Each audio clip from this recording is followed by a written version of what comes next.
System.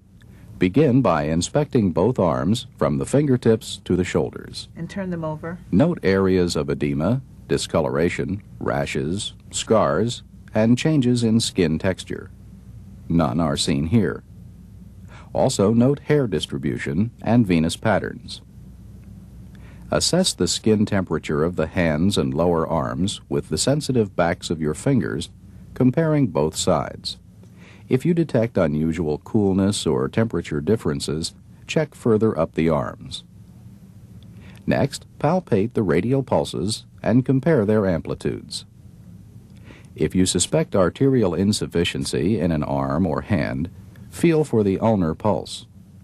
The pulse of a normal ulnar artery may not be palpable. To help determine the patency of the ulnar artery, perform the Allen test. Place your thumbs lightly over the radial and ulnar arteries and tell the patient to clench his fist tightly. Then firmly compress both arteries between your thumbs and fingers. Open your hand. Have the patient open and relax his hand. Note the color of his palms and fingers, which should be pale. Then release the pressure over the ulnar artery. If the artery is patent, the palm should turn pink in 3 to 5 seconds. I'd like to repeat this test to check the other artery. Will you make a fist again, please? To assess the patency of the radial artery when indicated, open your hand. Repeat these steps, but release the pressure over the radial artery.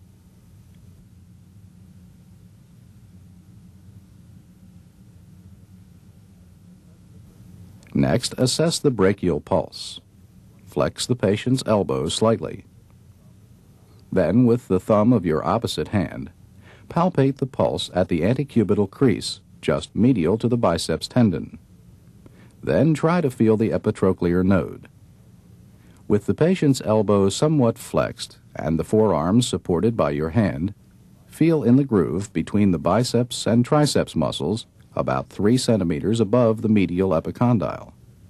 If the epitrochlear node is palpable, note its size, consistency, and tenderness. Repeat on the other arm.